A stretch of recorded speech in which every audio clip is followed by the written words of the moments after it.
네, 뉴스 정면 승부 특별 초대석은요, 기획재정부 정은보 차관보와 함께합니다. 오늘 기획재정부에서 2015년 하반기 경제정책 방향을 발표했습니다. 이 수출 부진이 계속되고 있죠. 또 무엇보다 메르스 사태가 길어지면서 경기를 살리기 위한 대책으로 추경을 편성하게 될 것인지 관심이 제일 뜨거웠던 그런 대목인데요. 결국은 이제 추경 편성에 대한 안이 나왔고요.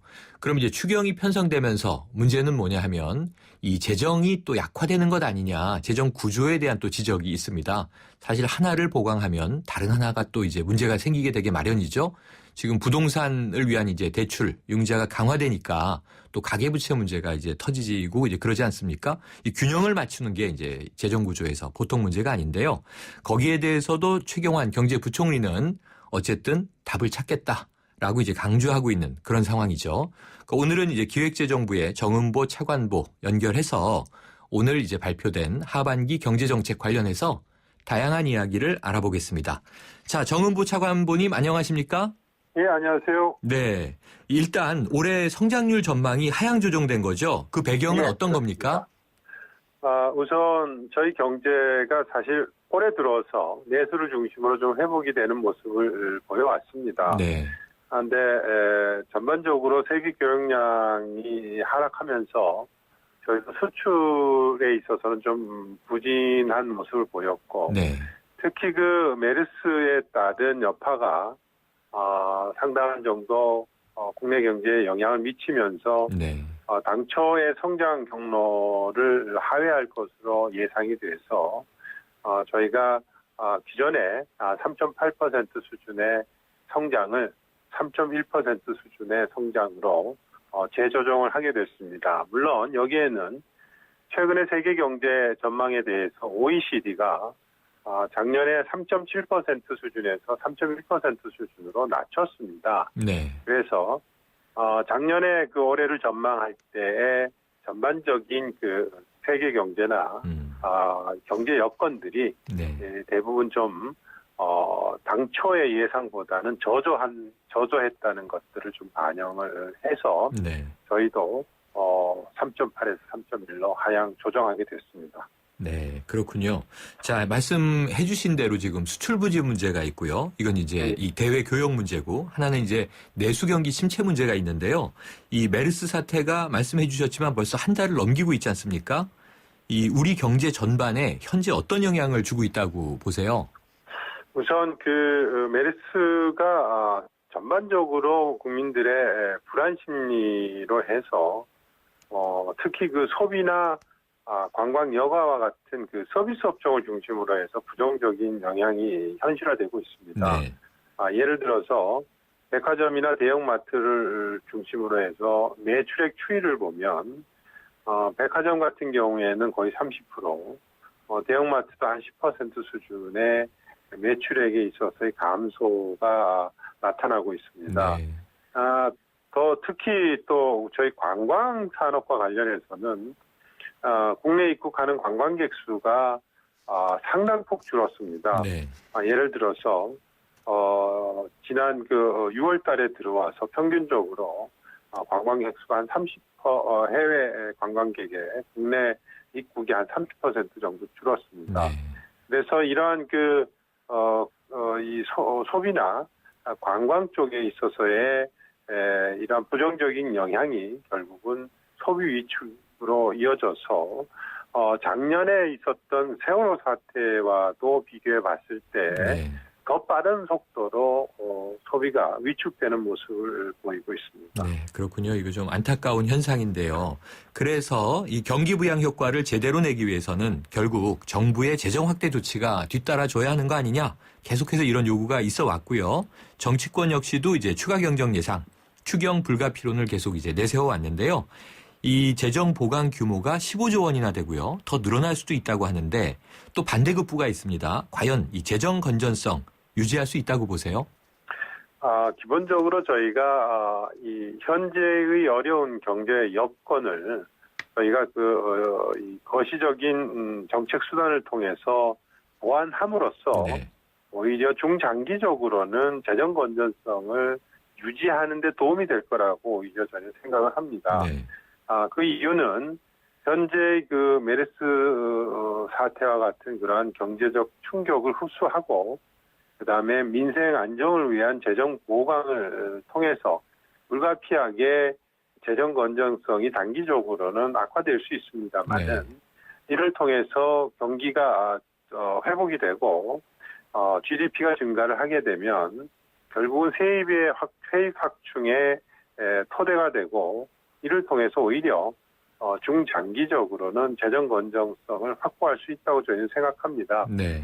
물론 저희도 이러한 재정의 경기 대응 역할과 병행을 해서 재정 개혁을 고강도로 추진할 계획입니다. 네. 예를 들어서 모든 사업을 원점에서 재검토해서 혹시라도 낭비적인 요소, 비효율적인 요소가 있다면 그런 것들을 과감하게 정비를 하고 그리고 예를 들어서 페이고 원칙, 네. 즉 반드시 재정을 수반하는 어떤 정책이나 법률 개정이 있을 때는 그런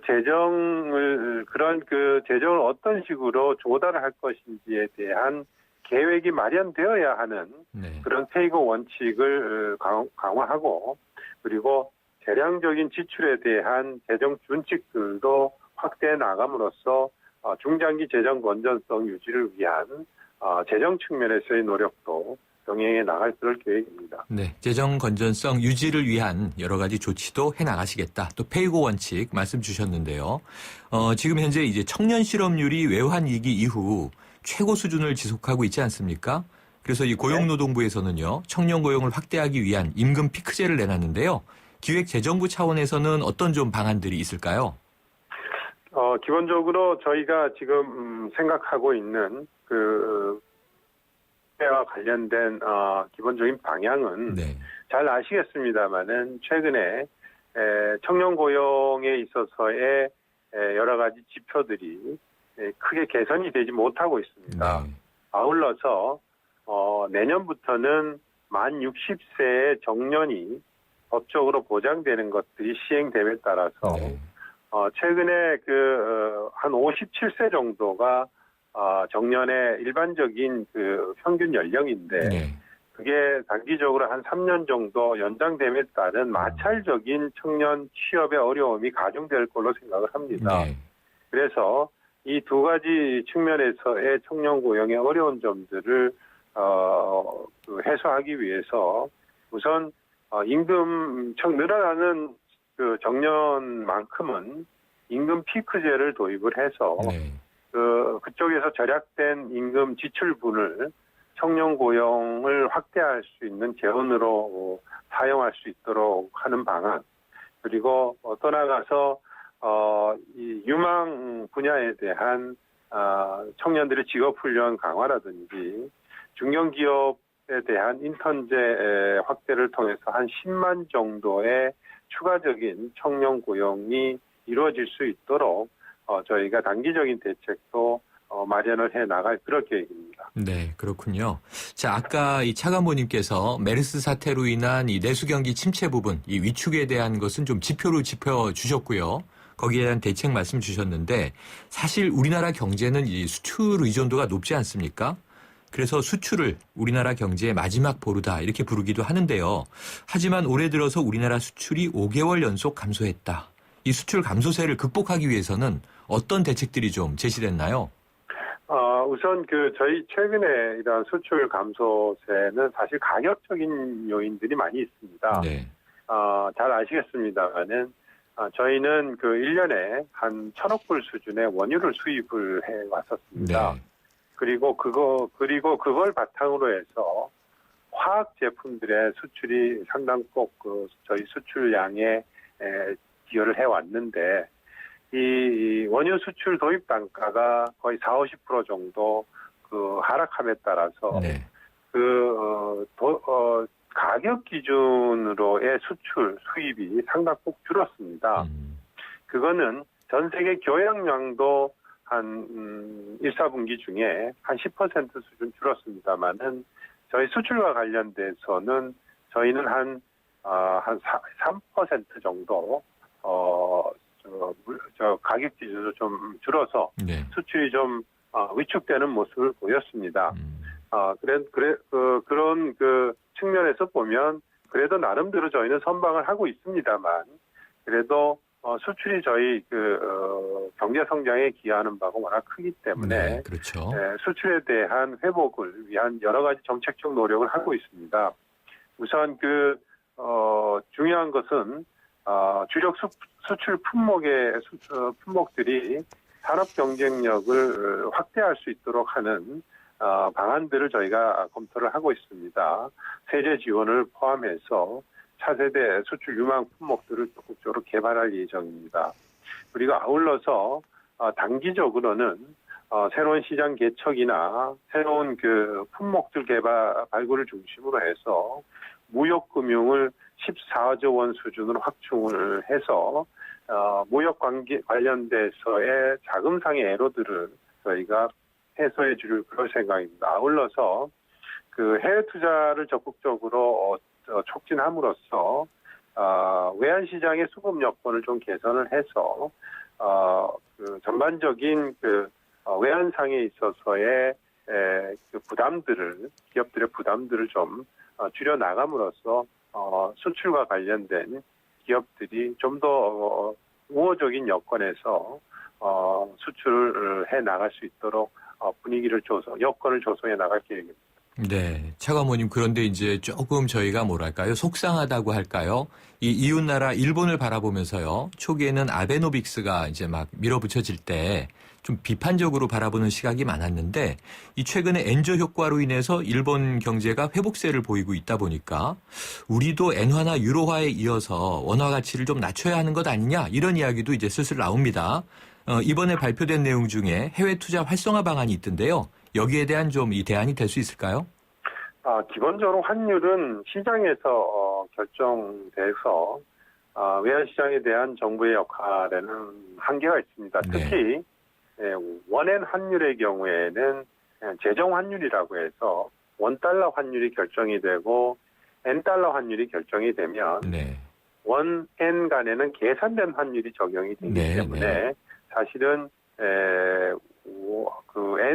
엔화의 약세에 따른 정부가 외환 시장을 통한 어떤 역할을 하는 데는 더욱더 한계가 있을 수 있습니다. 다만 저희가 이번에는 해외 증권 투자 활성화를 한다든지 M&A 등을 통해서 해외 직접 투자를 촉진한다든지 함으로써 외환 시장에서 여건을 좀 개선을 할 그럴 계획입니다. 아울러서 해외 투자를 활성화하는 과정에서 보면 결국은 외환시장 수급 개선이라는 단기적인 목적뿐만 아니고 앞으로 안정적인 경상 흑자 기반을 구축할 수도 있고 그리고 국부의 수익성을 확대할 수도 있고 그래서 중장기적인 시각에서도 이런 해외 투자 활성화는 반드시 필요하다고 저희는 생각합니다. 특히 보험사나 연기금 같은 경우에는 국내의 저금리를 극복하고 새로운 수입원을 발굴할 수도 있고 기업의 입장에서는 M&A를 통해서 향후 경쟁력 강화나 신사업 진출도 개척할 수 있다는 그런 장점도 생각해 볼 수 있겠습니다. 자, 이제 한국은행이요, 이번 달에 기준금리를 사상 최저인 1.5%로 내리지 않았습니까? 그러면서 이제 가계부채 증가 우려가 많이 높아졌는데요. 대정부 질문에서도 나온 바처럼 이 가계부채가 우리 경제의 최대 위협 요인이 될 수도 있다. 이런 지적들이 많습니다. 리스크 관리에 대한 방안은 어떻게 세우고 계세요? 우선 가계부채의 총량적인 측면에서 보면 이제 1,000조가 넘어서 1,100조 가까이 되어 가는 과정에서 가계부채가 GDP 또는 가처분 소득 대비 높은 거 아니냐 해서 가계부채에 대한 리스크를 위험 요인을 지적하는 경우가 많이 있습니다. 그런데 저희가 이제 판단하는 거는 그러한 총량적인 것뿐만 아니고 가계부채가 가지고 있는 여러 가지 질적인 측면도 같이 고려를 해야 될 걸로 생각합니다. 우선 저희 가계부채의 대부분을 상당 부분을 이루고 있는 주택담보대출의 경우에 보면 최근에 저희가 변동금리 일시상환 위주에서 고정금리 분할 상환 위주로 구조를 계속 바꿔 나가고 있습니다. 아울러서 가계부채의 연체율을 보면 0.48% 수준인데 이는 일반적인 선진국과 비교해 봤을 때 거의 한 10분의 1 수준에 가깝습니다. 그리고 소득 분위별로 봤을 때 고소득층이라고 할 수 있는 4, 5분위가 가계부채의 70%를 차지하고 있고, 특히 보면 저희 가계가 가지고 있는 금융자산이 금융부채에 비해서 더 빠른 속도로 증가를 해서 금융자산이 금융부채에 비해 2.3배 정도 수준이 됩니다. 네. 이런 것들을 종합적으로 감안해 봤을 때 가계부채가 저희 것이 경제적 측면에서 당장의 시스템 리스크에 네. 요인이 된다고 저희는 판단을 하지 않고 있습니다. 네. 다만 네. 가계부채가 과도해지면 이 원리금 상환 과정에서 가계들의 소비 여력이 좀 감소하는 그런 부분이 있을 수 있기 때문에 네. 저희가 전반적으로 가계부채의 그러한 잠재적 리스크에 대해서는 네. 전반 계속적으로 대책을 만들고 모니터링을 하고 있습니다. 전반적인 가계부채에 대한 관리 방안의 큰 골격은 기본적으로 고정금리 분할 상황과 같은 질적 구조 개선을 계속적으로 가속화시키면서 네. 상호금융 예를 들어서 저희 신협이라든지 새마을금고라든지 이런 제2금융권의 비주택 담보대출과 같은 취약 분야에 대해서는 네. 관리 감독을 강화할 그럴 계획입니다. 네, 그래서요, 차관님, 이게 예. 가계부채 총량보다 질적인 관리, 근데 이게 꼭 이 어떤 퍼센테이지의 문제보다도 저소득층이 가장 좀 이 사각지대에 내몰릴 위험이 높잖아요. 그래서 아까 말씀 주신 소득과 이 부채 관계에서 혹시 최저임금에 대한 조정 계획은 아직은 없는 건가요? 최저임금은 아마도 이번 달 말까지 최저임금위원회에서 결정을 할 그런 계획으로 일정으로 있는 걸로 알고 있습니다. 네네. 그래서 이번 박근혜 정부 들어와서 그 이전 정부보다는 7.1, 7.2% 수준으로 꽤 상당히 좀 높은 수준의 최저임금 인상이 이루어져 왔습니다. 네. 근데 최저임금과 관련해서는 보면 경영계 입장과 노동계 입장이 확연히 구분이 됩니다. 경영계 입장에서는 동결해야 된다. 알겠습니다. 반면에 이 노동계 입장에서는 한 80% 이상 증가시켜야 된다. 이런 과정에서 네, 아마도 공익위원을 중심으로 해서 적당한 수준에서 결정될 걸로 저희가 알겠습니다. 오늘 말씀 감사합니다. 예, 고맙습니다. 네, 지금까지 기획재정부 정은보 차관보와 함께했습니다.